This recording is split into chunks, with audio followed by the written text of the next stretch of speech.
everyone, myself Swati Jayawant Kokate from Nagesh Karasgi Orchid School.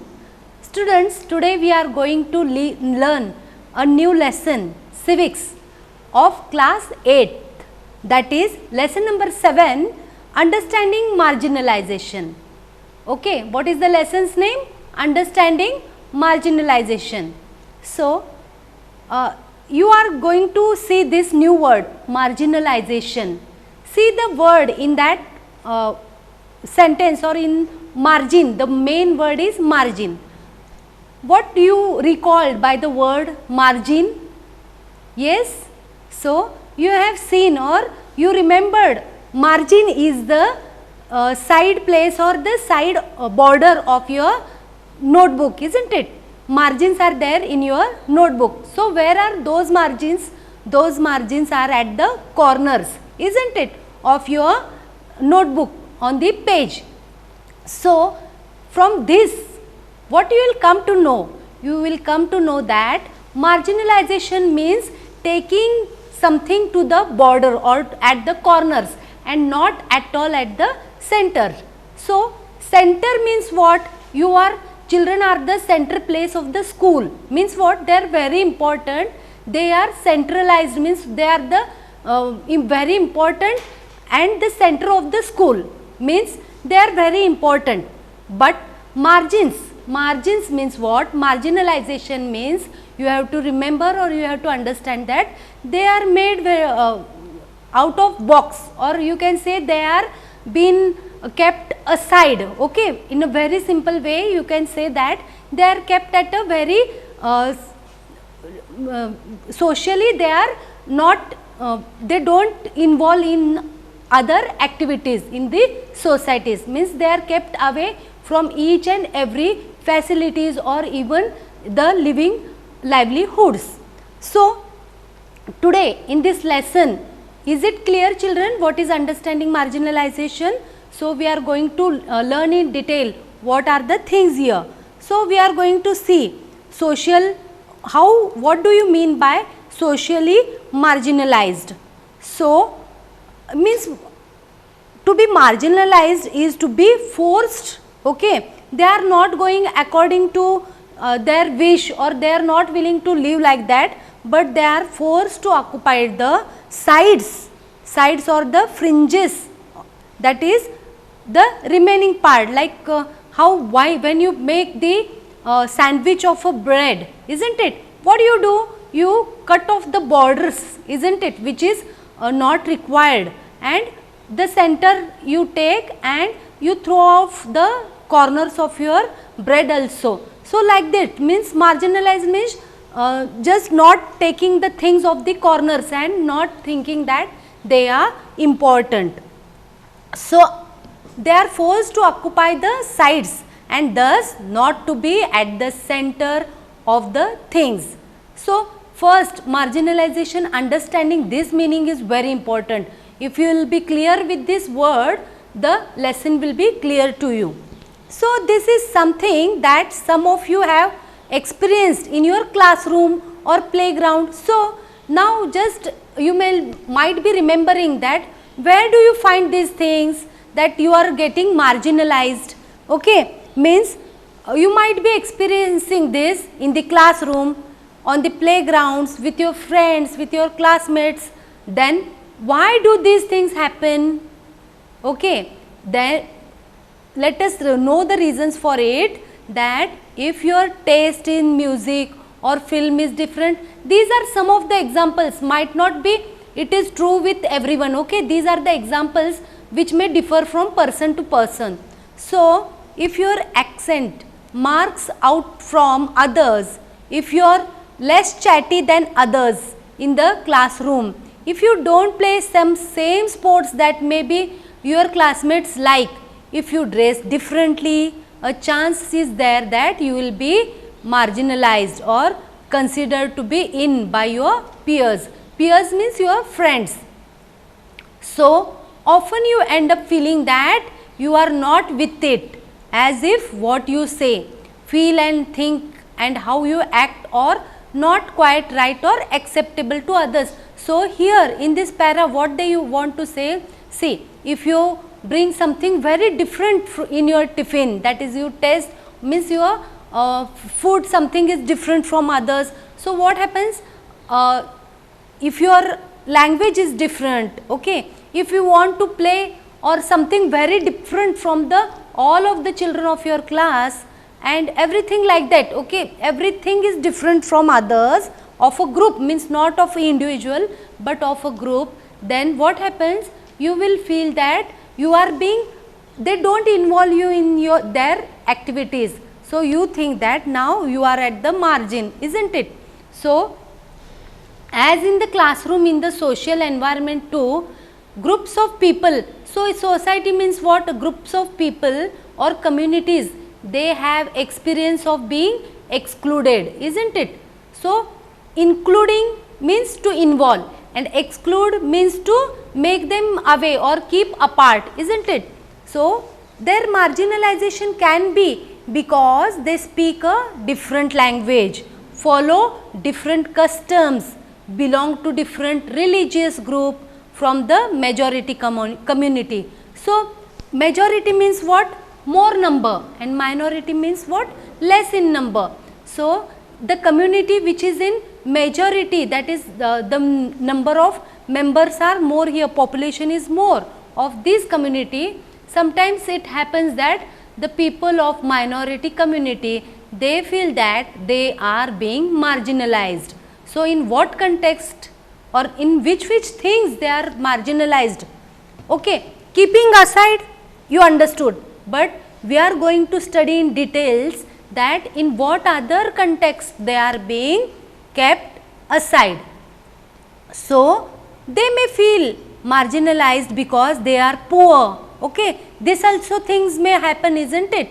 If poor people are there, by the society they are considered as low social status and viewed as being less human than others. So these poor people they feel some inferiority, that is some things are going in their mind, isn't it? In many of the chapters in 7th standard also we have seen the difference in the society, isn't it? How the workers are treated or how they are being treated as very low status, social status, isn't it? Sometimes this marginalization grows or the groups are viewed with hostility and fear. So what is hostility? Unfriendliness, okay, like unfriendliness means just not taking in your group or not just involving the other friends, like that is unfriendliness, okay. Hostility is unfriendliness and they are having that fear in mind that we are being marginalized. This sense of difference, of exclusion leads to communities not having access on resources and the opportunities and their inability to assert their rights. So what is the effect of this marginalization, children? What they think that they are excluded, okay, fine, but again what that happens, it leads to communities not having access or to resources, also they feel that the opportunities and in the their inability to assert their rights, okay. So whatever rights are also there, they think that we are not capable or our ability is not to assess that or assert the rights. So they experience a sense of disadvantage and powerlessness vis-a-vis more powerful and dominant sections of society who own land. They are wealthy, better educated and politically also they are powerful. So vis-a-vis means, see, powerlessness, vis-a-vis means you have to pronounce it as vis-a-vis, okay. So this vis-a-vis means related to, they are related to more powerful dominant sections like this. Now what is the experience that they don't get any help from the economical class, economically good, or they are wealthy, better educated, they don't get any help from these people. So economic, social, cultural and political factors work together to make certain groups in the society feel marginalized. So, what are the factors? So, economically also, socially, cultural, political factors, these all work together to make certain groups feel that marginalized. So, all these factors means like economical positions, socially also they are remaining away from the society, their cultures are different, so they do not involve in the politics or political factors also. All these are the reasons which play or which are responsible for the certain groups of the society to remain away or to just feel themselves as they are being marginalized. So, now in this chapter we are going to see the two communities that are considered to be socially marginalized. Then here we are going to see a story, okay, Adivasis and this marginalization. So, where have you seen Adivasis? Okay, Adivasis, if you remember, or what strikes to your mind when you hear the word Adivasi? Yes, Adivasi is somewhat you just remember a jungle, okay, then they do not have or just wear very little clothes or of the trees, leaves like this, all dresses are there, their haircut is not too proper, isn't it? All these things you remember. Also always if it is shown on television and all, you always see them dancing or just making any act, play like this. Most probably you see them dancing or singing, isn't it? So, these children, they are asking their grandfather, they are watching the television. So, Soma and Helen are watching, these two girls are watching the Republic Day parade on TV with their grandfather, and they tell that, oh, see the Adivasis float. Like, then Dadu, why do you show always this the Adivasis as dancing? So, the grandfather, he tells that when he was young, he was living in Odisha. It was very beautiful village, okay. In a village of Odisha he was living, and we got everything we needed from the land, that is forest around us. So, the forest, it gives us fruits, land, water, everything they got from forest. That is why they respected the land too much, and the water also, that is they got it from the river. So, they had a very respectful treatment, or they treated it very respectfully. Then how did you survive, or what happened then? So, many of us were forced to leave our homes and find seasonal work in nearby towns. So, like this they were living very happily in the village, but after some days they were forced, all the people of that region, those who were living in the forest, they were forced to leave the home, means whatever the land they were having, they were told to go away from their houses and find some seasonal work by nearby town. The money hardly lasted, so they were getting very less money for that, and they had no means of livelihood also. There they were cramped in a tiny rented room. So, here they were living in a very spacious, or they were having very nice climate, that is natural climate, but they were kept, or they were having only one rented room, and that too was not very big. So, they missed their carefree lives, the open space, everything they missed. So, Dadu is explaining or how they treated them. So, how these Adivasis are made to go from their forest and just go away to the towns or nearby places and work for their bread and butter. So, I hated how these people, so they were having very less, getting very less money also. So, they hated to go schools, they missed their studies, and when they went after a long time, means to the schools, they rejoined the schools after 3-4 years, whatever time it is, they feel very ashamed to go with the friends, because they were now very big in the class, or they were very elder to others, and nor they were having the ideas, or they were not in touch with the studies. But now we have friends. I can speak English now. So Dadu is telling that, or their children, now he is making them educated, but he is telling his experience, how he was treated. So their lands were taken. Out of 30 acres, very little money was given to him by the contractor, and then again he never saw his friends. Those means this Dadu's friends, one went to other place, one went to other city, like this, in search of work. So after a few years, when the father got a job in Delhi, all were moved here. So like this, Dadu, what difficulties he faced, he is sharing. Now the children, his grandchildren they are going to schools, but at that time he had to travel from one place to another in search of work, isn't it? So he wished that my friends were in the village before destroyed. So now he is thinking that our friends, he should meet his friends. You can still tell them about the village. It has a lot to teach them. So like this, his experience he is sharing, and what his grandchild tells that he will write a story on, or make a movie on this Adivasis life. So you have seen that Dadu was forced to leave the village in Odisha.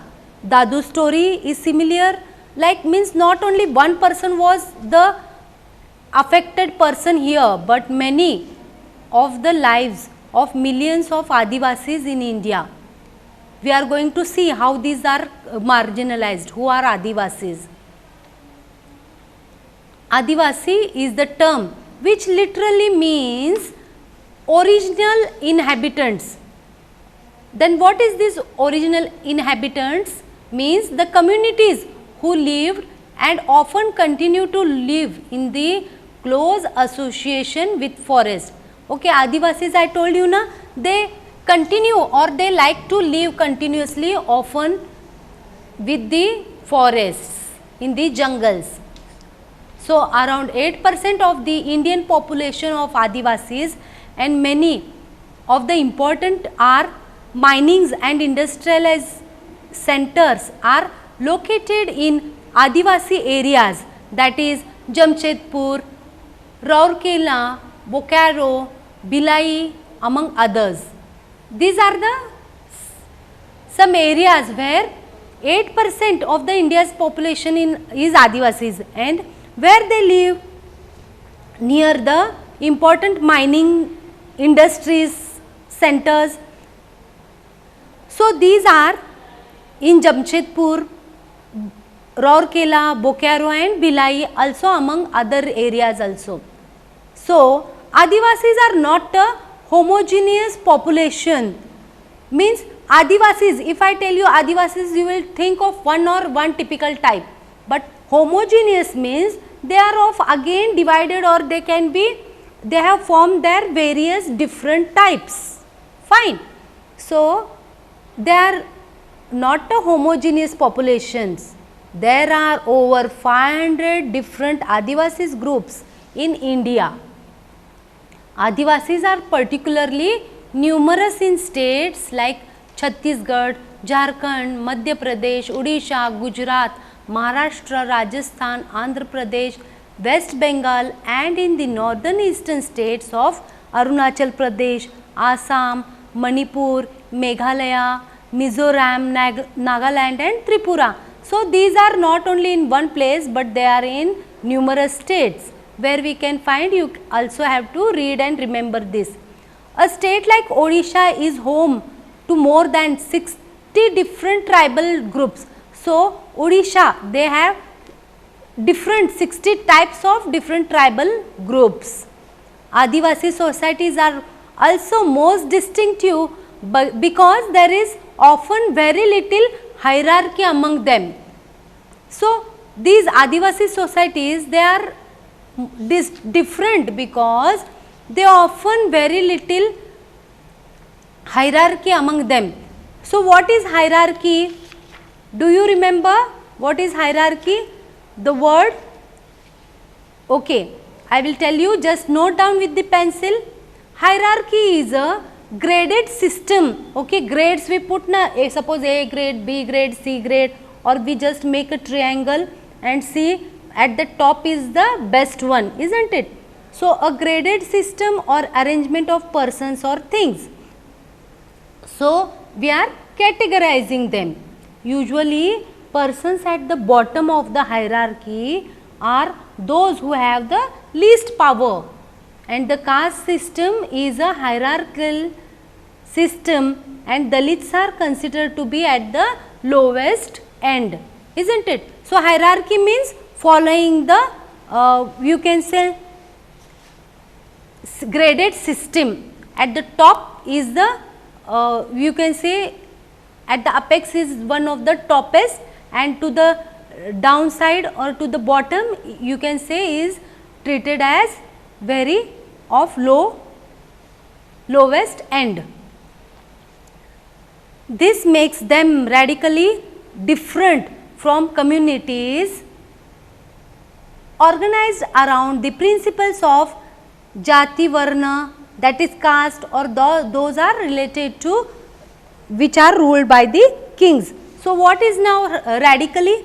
Radically means completely different, okay, completely different from the communities. So here we came to know that how many percentage of so many Adivasis are there, not only of one kind of Adivasi, but there are too many, and they are just distributed, or they are living in various states of India.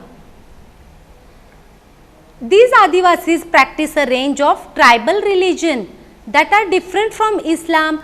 So why, what things make them different? Their behavior, means their tribal religion that makes them different is they behave or they accept the religion different from Islam, Hinduism and Christianity. So they do not want to follow these things. So then what they involve? They involve the worship of ancestors, villages and natural spirits. The last association with the residing, or you can say in various sites in the landscape, is like mountain spirits, river spirits or animal spirits, etc. So they want to be accepting as a god, or not at all, means they what they keep faith in is the nature. The village spirits are often worshipped at specific sacred groves within the village boundary. So what is this sacred groves? Just you can say groves of trees that are of special religious importance to a particular culture. So what the religious group, or they are having the religious, they have given the religious importance or to the culture. Understood this word? The village spirit of worship, sacred groves means connected with God, or they give the importance, special religious importance to the particular culture. Grove of trees that are of special religious importance to a particular culture. Then within the village boundary, while the ancestral ones are usually worshipped at home. Additionally, Adivasis have been influenced by different surrounding religions, like, see what different religions like Hindu, Muslim, Christians, Isai, these also names you know, but what types they are having is Shakta, Buddhist, Vaishnav, Bhakti and Christianity. Simultaneously, Adivasi religions themselves have influenced dominant religions of the empire around us. So, for example, the Jagannath cult of Odisha and Shakti of Tantric traditions in Bengal and Assam. What is let me explain you what is tantric traditions. Tantric, just take a pencil in your hand, underline the word tantric traditions and write the meaning, children. See, tantric traditions are the communities, okay, they are the communities of practitioners who practice, preserve and they transmit through both time and space, both the text and the practices traditionally associated with them. So, what is this tantric traditions? Means they are practicing, also they preserve through both time and space also, and the text of the practice is associated or it is related to with them. So, during the 19th century, substantial numbers of Adivasis converted to Christianity, which has emerged as a very important religion in modern Adivasi history. So, what happened during the 19th century? So, a substantial number of Adivasis, they were converted to Christians, and which has emerged a very important religion in modern Adivasi history. So, there was some changes in the history during 19th century. Adivasis have their own language, most of them radically different from, and they are possibly as old as Sanskrit. So, you can see that some of the languages, they are also, these languages, they have their own language and it is like as old as Sanskrit, which have often deeply influenced the formation of mainstream Indian languages like Bengali. Santhali has also largest number of speakers and has a significant body of publications including magazines on the internet as or in e-zines. See, means what they have to tell that their languages are also very old and they also have the history like how Sanskrit has, means from too many years old they are speaking this language. Also this language Santhali, okay, there is the largest number of speakers. There are too many speakers of this language. So, there are these newspapers are publications or they are published of these magazines and on the internet as well as in the e-zines. So, they have their publications also. Let us see what is mainstream. Mainstream is literally it refers to the main current of a river or a stream. In this chapter it is used to refer a cultural context in which the customs of practices that are followed are those of a dominant community. Means since it is the mainstream, means you can say that it is also used to very often or powerful or very dominant group. So, we have studied who are Adivasis, fine. Then we have seen what is the different, how the two persons were speaking with them. Also we have seen what is the meaning of this. So, in the next lecture we are going to see who are Adivasis or the what are Adivasis and how they are, what is the stereotyping. The word stereotyping, where we have learned student in class 7, isn't it? We have gone through the word, what is stereotypes. Stereotypes means just thinking of a type or just keeping or making it in your mind that they are of a typical type, isn't it? So, how they are, whenever we speak or whenever the come to know the word, we just make a mindset in your just thinking that these are of a typical type and they can't do anything. So, this is the word stereotypes. Also, we are going to see what is, how they were developed in other communities. So, we will study all these things in the next lecture. Thank you, children.